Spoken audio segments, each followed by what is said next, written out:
Ever wonder how PowerShell pros turn long scripts into quick one-liners? The secret is pipelines, and in this video, I'll show you how to use them.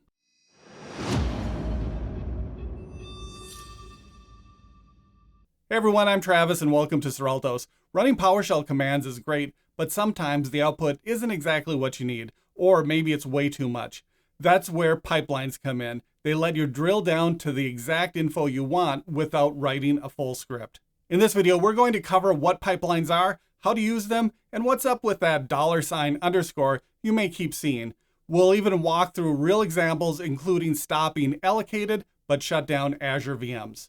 Before we dive in, please like, subscribe, and share the video with a friend. It really helps others find this channel, and I appreciate it. Also, check out my courses at udemy.com, including the newest one, A Beginner's Guide to the AZ900. Links are below, and a big thanks to my channel members. Your support is appreciated. All right, let's get on to it. What is a pipeline in PowerShell? Simply put, it's a way to take the output from one command and feed it directly into another. Think of it as chaining commands together, giving you the power to script without actually writing a script. Commands flow left to right, connected by a vertical bar, called the pipeline operator in PowerShell. That's why it's called a pipeline. Let's start with a classic example using get process. We'll see how to filter and sort processes using pipelines instead of writing multiple commands. Here we are in PowerShell in VS Code, and as always, a link to these commands is in the description below. This computer is using PowerShell Core 7.5, although most examples should work with PowerShell 5. Let's start with the get process command.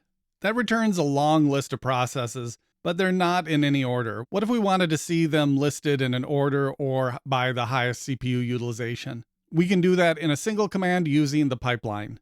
This example takes the output of the get process command and pipes it into the sort object command. We specify what we want to sort on. In this case, it's the CPU. We can also specify the direction, descending for this example. Let's take a look at the top. When we run this command, the results are now showing sorted by CPU. Sort object has a useful parameter called top. We can specify to only return a certain number of results, 10 for this example, and that shows the top 10 sorted by CPU. If we're looking for a specific process, we could replace CPU with name and remove descending so the results display in ascending alphabetical order. Now we can find a specific process by name. But the pipeline has another trick, the $_ variable. This automatic variable represents whatever's coming through the pipeline. It passes the output of one command to the next in that pipeline.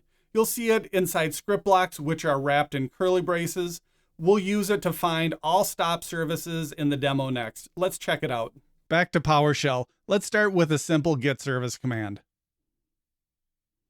That returns all the services. Some are running, others stopped.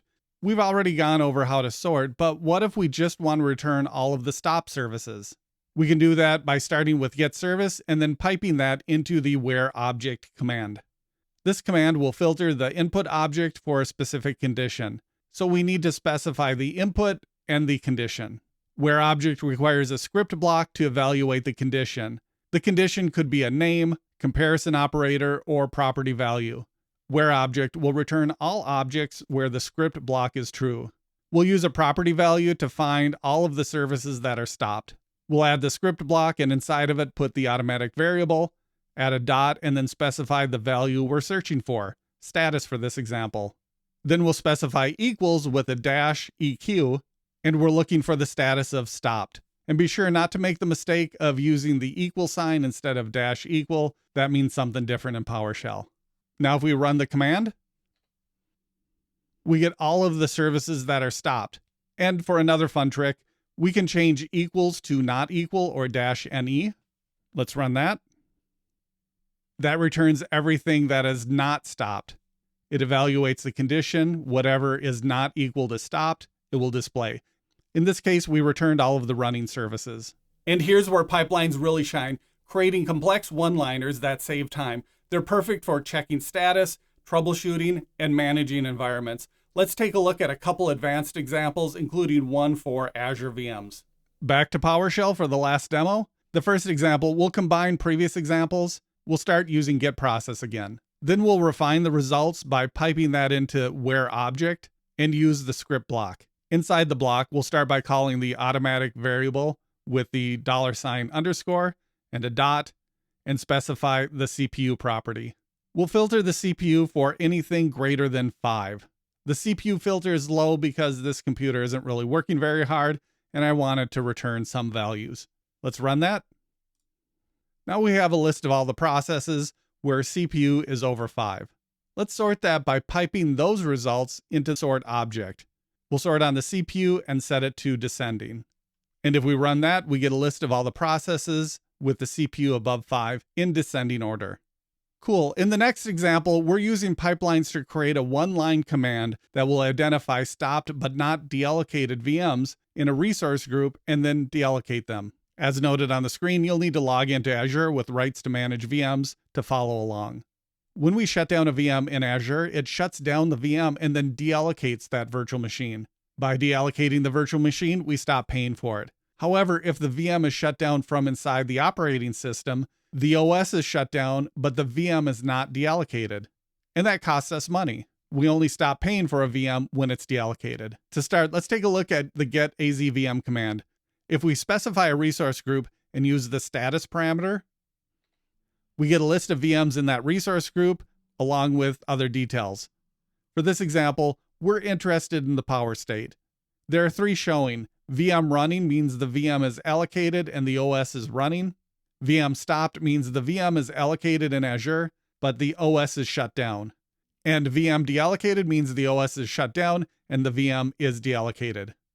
In this example, VM charges apply to the first 2 because the virtual hardware is still allocated to the VM in Azure.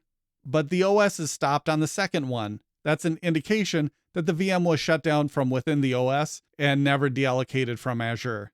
We want to fix that, so we stop paying for the virtual hardware. Next, let's pipe the output from the get azvm command into a where object command to identify the stopped VMs.